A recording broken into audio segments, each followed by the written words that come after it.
Uma ma'am, आपके लिए question है पूजा मेहता की तरफ से कि since you are social science faculty, so what do you think one should prepare, मतलब हाउ वन शुड प्रिपेयर इसके लिए? Please unmute your mic. See, being social science faculty, what I can suggest that you have to have an interrelated approach. मतलब अगर आप history पढ़ रहे हैं तो आपको उसका जोग्राफिकल कॉन्टेक्स्ट भी समझ में आना चाहिए, उसका पॉलिटिकल कॉन्टेक्स्ट भी और इकोनॉमिक also, because आपको whensoever you are preparing social science एक ऐसा unlike even that happens with natural sciences. What is knowledge like what is actually all which this form of knowledge, if I talk about science क्या है, knowledge है, फिर further वो जाके divide हो जाती है नेचुरल साइंसेस में और सोशल साइंसेस में.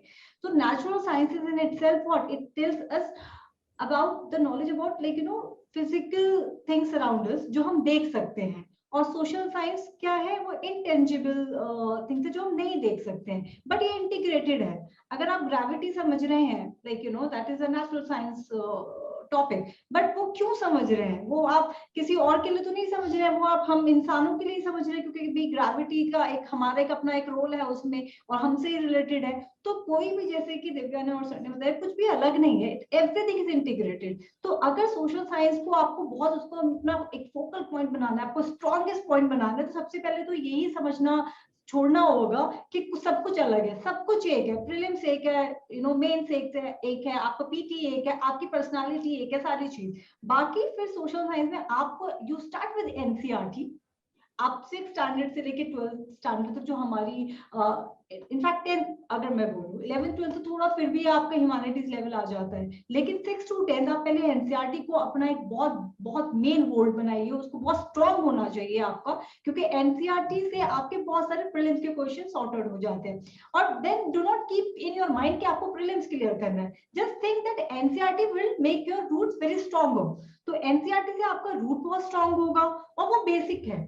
जब आपका रूट स्ट्रॉन्ग है तभी तो आप एडवांस लेवल की बुक्स पढ़ेंगे, और फिर वो एडवांस लेवल की जब आप बुक्स पढ़ रहे हैं, तो जब आप फॉर एग्जांपल कास्ट सिस्टम, अगर हम कास्ट बीइंग सोशियोलॉजिस्ट और being like coming from this anthropological background, socio anthropological background, so if I talk about Indian society, so you have to understand why you are reading caste system. For example, what is the take of caste system, why it is there, why Indian society are being like See, caste system is what? So हमारा समाज है, हमारा समाज में सिर्फ मैं India की बात नहीं कर रही, पूरे लोग वो स्ट्रैटिफाइड है, अलग अलग डिविजन है. लेकिन क्या ऐसा कास्ट में है जो अब तक इंडियन सोसाइटी से बाहर नहीं जा सकता है, और नहीं गया है, और ना ही आई डोंट थिंक सो आने वाले टाइम पे जाएगा भी. तो कास्ट का आपको डीप अंडरस्टैंडिंग होनी चाहिए कि क्या why caste system is so unique as compared to other social stratification system. Racism भी लोगों को बांटता है, राइट, जेंडर की बेस पे लोग समाज बढ़ते हैं, लेकिन कास्ट में ऐसा क्या नया है, ये आपको कोई किताब नहीं बताएगी, ये आपको खुद समझना होगा. क्योंकि हमारी इंडियन सोसाइटी में कास्ट के बेस पे जब डिवीजन हुआ, जब ये कहा गया कि हाँ आप ये पर्टिकुलर लोग ये काम करेंगे, ये लेकिन ब्राह्मण ये करेंगे, क्षत्रिय ये करेंगे, शूद्र ये करेंगे, तो उस वक्त अर्ली वैदिक एज में कोई उसमें लड़ाई नहीं थी, उसमें बस काम बांटा गया था. तो लेकिन जब आप कास्ट सिस्टम को समझ रहे हैं, तो मेन चीज आपको ये समझना है कि ये चीज जिसमें लोग जुड़ रहे थे, इंटीग्रेशन हो रहा था. रेसिज्म में ऐसा नहीं है.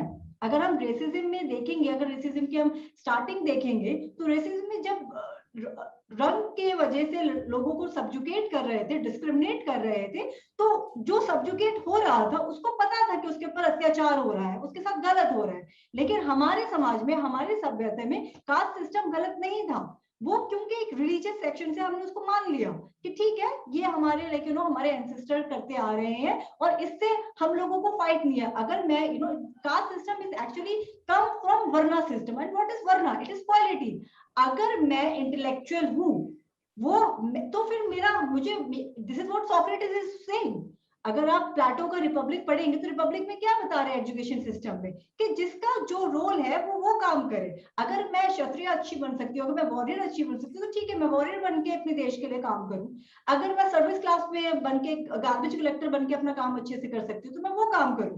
तो what I am doing caste system, but मैं उसको डीपर लेवल में समझ रही हूँ. अब कास्ट सिस्टम को आप हिस्ट्री में भी पढ़ेंगे, आप एंशियंट हिस्ट्री में भी पढ़ेंगे, आप मिडिवल में भी पढ़ेंगे, आप फिर उसको मॉडर्न हिस्ट्री में भी पढ़ेंगे, सेम आप एंथ्रोपोलॉजी में भी पढ़ेंगे, आप वो सोशियोलॉजी में भी पढ़ेंगे, और फिर आप उसको पॉलिटी में भी पढ़ेंगे। जब आप लक्ष्मीकांत पढ़ेंगे तो हमारे बहुत सारे आर्टिकल्स हैं specially for cast system, for like you know for women, for all this thing. और फिर आप इकोनॉमी में भी पढ़ेंगे कि इकोनॉमी में भी वो पॉलिसीज हैं, राइट। फिर आप आर्ट एंड कल्चर में भी पढ़ेंगे, राइट। तो वो सब एक इंटीग्रेटेड है, तो ये सारे जुड़े हुए हैं।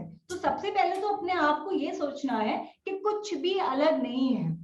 So that is one thing I would say, like you know social science में सारे ही सब्जेक्ट जोड़ के आपको पढ़ना है। इवन कास्ट सिस्टम ऐसा लगता है कि सोशियोलॉजी का सब्जेक्ट है या फिर ये anthropo, no it's not like that, it is just not like that.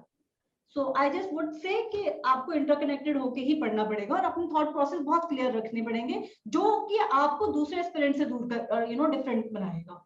तो थॉट प्रोसेस आपके एब्स्ट्रैक्ट लेवल के होने चाहिए।